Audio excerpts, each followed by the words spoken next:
What's up, guys? Welcome back to Newswave. It looks like it is going to be a big week for Sony, as on Saturday they announced that we would be getting that final big PlayStation 5 event leading up to the launch of the system, and it looks like it's going to be pretty serious. We're going to go over all of that here, as well as a mystery event that's going to be taking place at PAX Online, also for Sony. So it just looks like it's going to be a big week in general for the PlayStation 5. Oh, and that control situation that we covered a little bit before actually got a lot worse, and it looks like Nvidia is going to be making a big move, actually buying ARM. This was something we covered a little bit, thought it might be possible, but it seemed like a long shot. Nope.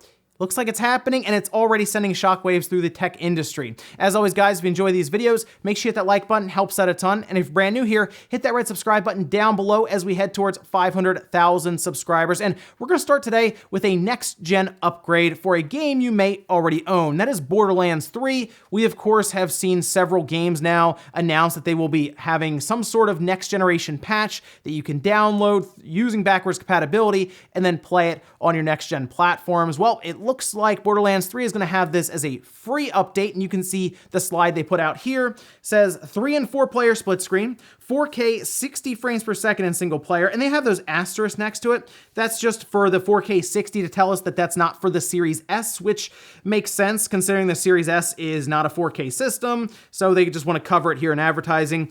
And then they also say 2-player vertical split screen coming to next gen and current gen. I like the idea of them doing something outside of just resolution and frame rate boost. Yes, that is great, obviously, to go up to 60 frames or to go up to 120 frames or just straight true 4K.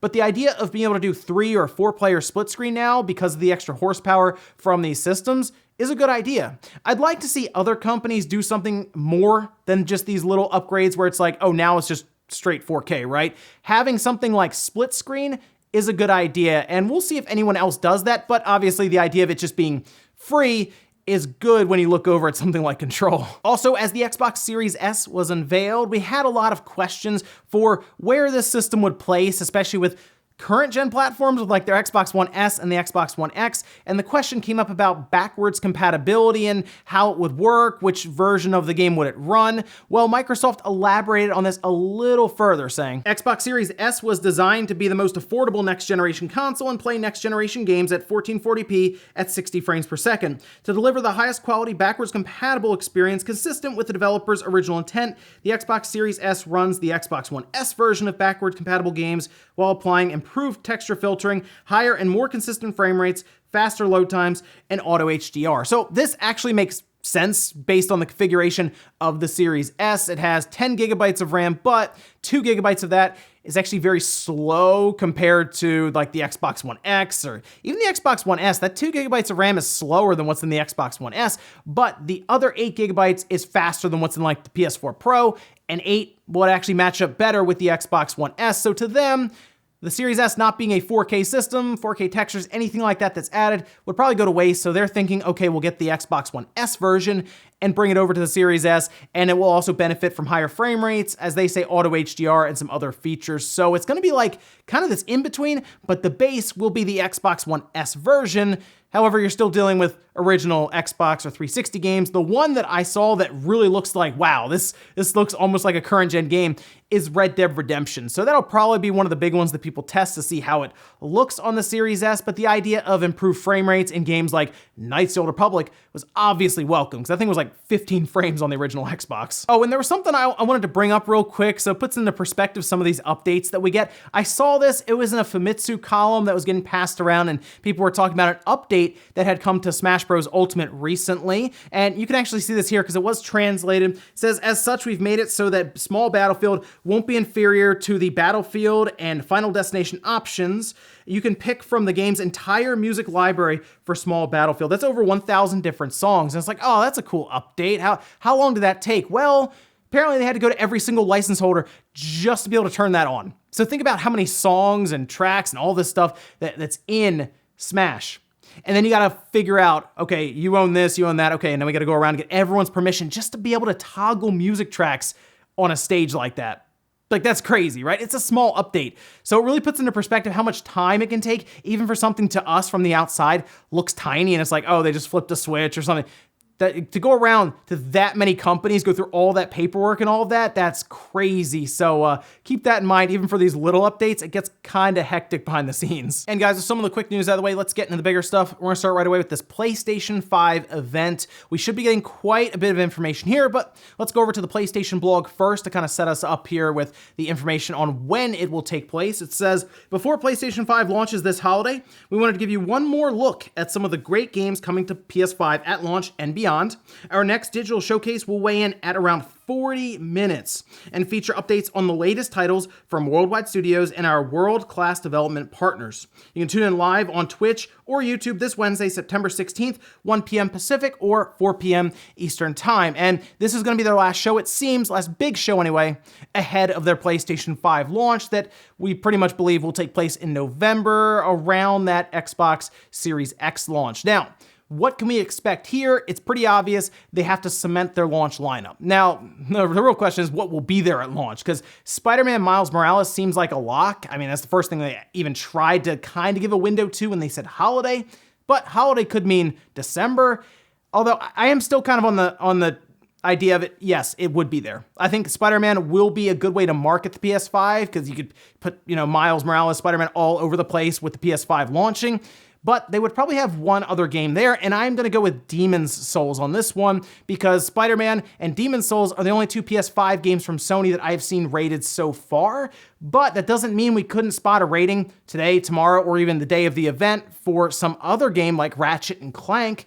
But outside of the launch lineup, which I think they will have at least 2 games, one of them being Spider-Man, we should get pricing, obviously. Like, we need to start pre-ordering this thing, right? And they want to have prices and pre-orders go live at least around the Xbox Series X pre-order, which is coming up pretty quickly. So we should figure out the one that takes a disc, right? We have the regular PS5 and we have the all digital model.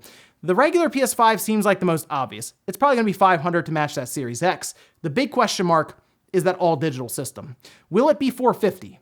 Will it be $400 because Sony says, you know what, we'll take a little bit more of a loss on this because we know we're selling you digital games, so we'll make it back in the long run. Now, it is gonna be a 40-minute presentation, so we could get some updates on games that we've already seen, like when Horizon Forbidden West is coming out. That could be something that they say, hey, it's coming out in March or something, right? Maybe that is the first game that releases next year, or maybe Ratchet gets pushed to early next year, and that's how they start setting up 2021. They could also have some third-party games there because there's a lot of rumors around Sony pushing quite a bit for timed exclusive or even full exclusive content like Silent Hill, which has been floating around out there. And the new rumor now is that Final Fantasy 16, yes, Final Fantasy 16 would be a timed exclusive and Sony would be able to show it off at their show this week. That would be massive for Sony to have that there. But 40 minutes is quite a bit to fill, so I would expect a lot of different games there, and I think it's gonna be a very exciting event. I will be streaming it, so come on by and should be a pretty good show. As for PAX Online,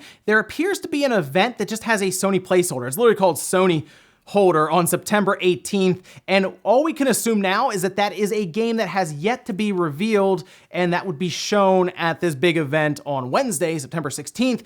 That's exciting stuff. So that could be like a gameplay session. I also thought, could that be like where they sit down and show off the UI? Could they do that at PAX Online? Like just kind of go through it, maybe show some features in the PlayStation 5 that's more of an extended look that they maybe touch on a little bit during the main event this week. A lot of possibilities there, but it does look like there are a couple events to look forward to, with one being 40 minutes long. That's exciting stuff. So let's get your guesses for pricing and launch date down in the comments right now. I'm going with $500 for the main PlayStation 5, the one that takes a disc, and I'm going with $400 for the all digital, and I'm going with November 20th for the launch date. So we'll see how close I am. Next up, let's talk about Control Ultimate and how the situation seems to have gotten worse. We went over it a little bit in Newswave before, where we talked about how you needed to buy the Control Ultimate Edition if you wanted any of the next-gen features and upgrades on your $500 Xbox Series X and probably $500 PS5, your brand new shiny system. Otherwise, you're just playing the old backwards compatible model that's basically like playing on the PS4 Pro or the Xbox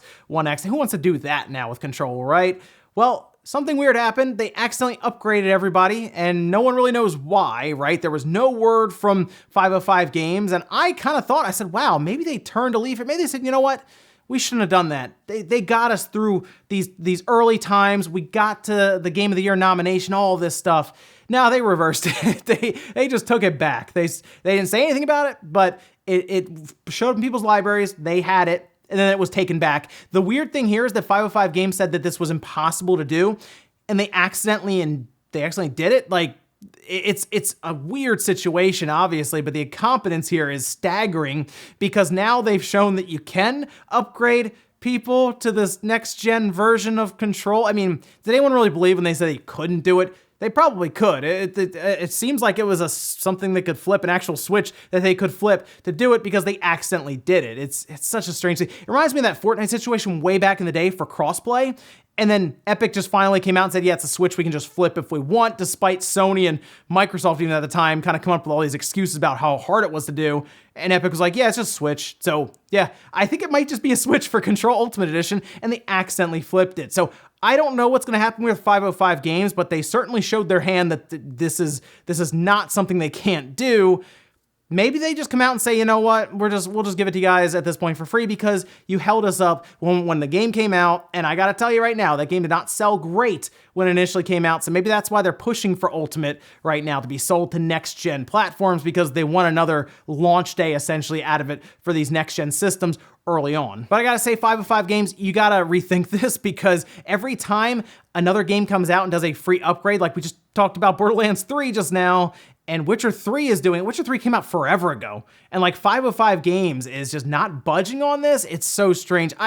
I feel like they should address at least what happened here because it's not a good look right now. Next up, let's talk about that Mario 3D All-Stars collection that is launching on Friday. I'm excited to pick it up because I want to play back through Galaxy specifically. I've played Sunshine a couple of times now using the HDMI out on the GameCube, and it's still really fun. I'll try that as well, but I certainly want to go through Galaxy, and something strange has happened now.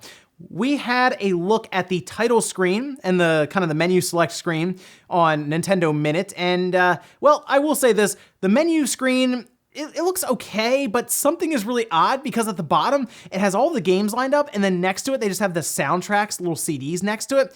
That's kind of a shame because I was hoping that we would have like our menu select, right, where we go through them, and then there'd be something like a vault that you go into, and it has the soundtracks and like concept art and history stuff, and it's this big celebration of the 35th anniversary. The title screen looks like everything just got dropped on there, but I do like how the big background is like this big video that plays, and it looks really cool. Like, for what it is, I guess it's fine. I just was hoping for a little bit more with like some sort of history and vault and all of this. But something that people noticed in the beginning, it seems to run through music and a theme for Mario Galaxy 2, which is weird because the game's not in this collection. And now, because of this, people are believing that Mario Galaxy 2 is unlockable in this collection, which would be one of the strangest things I've ever seen any company ever do. Why wouldn't you just advertise that Mario Galaxy 2 is in there? We're well beyond the days of where something like that would be hidden in a game from like, you know, the 90s where we didn't have this the internet communication we have now where you can just put something like that on Twitter like Nintendo can and it explodes and the sales would go up even more. Now this is limited and it's already starting to sell out places like we talked about Amazon. Some are even delaying pre-orders now. When we saw, I think it was base.com have to cancel some pre-orders that I don't really know how popular base.com is, but we're seeing it. The supply is certainly becoming a bit more limited now, so it was going to sell out either way. You figure they would have just said, yeah, Galaxy 2's in here. I don't think it is. So don't buy it thinking that, and I think most people are just speculating and even hopeful that it's there. So so far, I would just expect the 3, and I guess if there's some crazy miracle where Galaxy 2 is in there, just be happy, but don't expect it. Otherwise, though, the other strange thing is that we have a little X button for GameCube in Sunshine, which I guess if it's still X on the Switch, they figured, why are we going to change this? And then for some reason, MVG pointed out that Mario 64 in the beginning is in widescreen during the intro, but then it's just regular like 4:3 when you're playing. It's strange stuff there. And in our last bit of news, let's talk about a massive acquisition that Nvidia is making. And we talked about this before. Nvidia buying ARM. I didn't think it was possible. I thought it was kind of a long shot, might get blocked in some countries, and we still need to cross that bridge, but at least appears that all the boards that would have to vote, it's gone through all of that for the different companies. Nvidia looks to buy ARM for $40 billion. Maybe a mixture of cash and stocks, not just gonna be all cash, but but this is massive. Let's go over to Nvidia where they made the announcement, and they even give you a little bit of an idea as to why they are doing this. Today, we announced that we have signed a definitive agreement to purchase ARM. 30 years ago, a visionary team of computer scientists in Cambridge, UK, invented a new CPU architecture optimized for energy efficiency and a licensing business model that enables broad adoption. Engineers designed ARM CPUs into everything from smartphones and PCs to cloud data centers and supercomputers. An astounding 180 billion computers have been built with ARM, 22 billion last year alone. ARM has become the most popular CPU in the world. We are joining arms with ARM to create the leading computing company for the age of AI. AI is the most powerful technology force of our time. Learning from data, AI supercomputers can write software no human can. Amazingly, AI software can perceive its environment, infer the best plan, and act intelligently. This new form of software will expand computing to every corner of the globe. Someday, trillions of computers running AI will create a new internet, the Internet of Things, thousands of times bigger than today's Internet of People. Wow, that is some Skynet-like writing right there, isn't it? It's pretty obvious why Nvidia wanted to grab ARM while they could. It is rapidly evolving, it's growing quickly, and Nvidia said that they would be able to leverage their entire R&D force to accelerate ARM even faster, as in it could potentially get to a point where it advances to where like x86 processors are now, and maybe even replace them. We heard that Apple is moving away from Intel to kind of design their own CPUs and processors that would leverage ARM, by the way. So that means that Apple gets to work with Nvidia again. Apple's been trying to distance themselves from Nvidia for a while after some falling out. And hey, look, there's Nvidia showing up after they bought ARM. Sure, Apple's real excited for that one. But the biggest concern here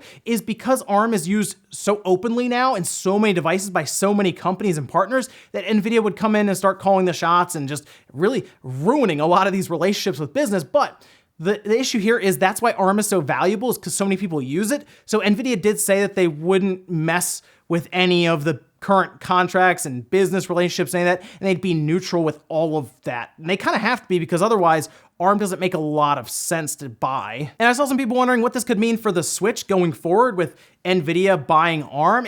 Right now it's really hard to say because we don't know where ARM can go from here. We're hearing a lot about AI, but a lot of what Nvidia does now is probably going to find its way into ARM, and I think it's going to change quite a bit. I think it'll grow rapidly, and who knows at this point? Things could get out of control. I don't think it's anything we'll notice in like the next 5-6 years.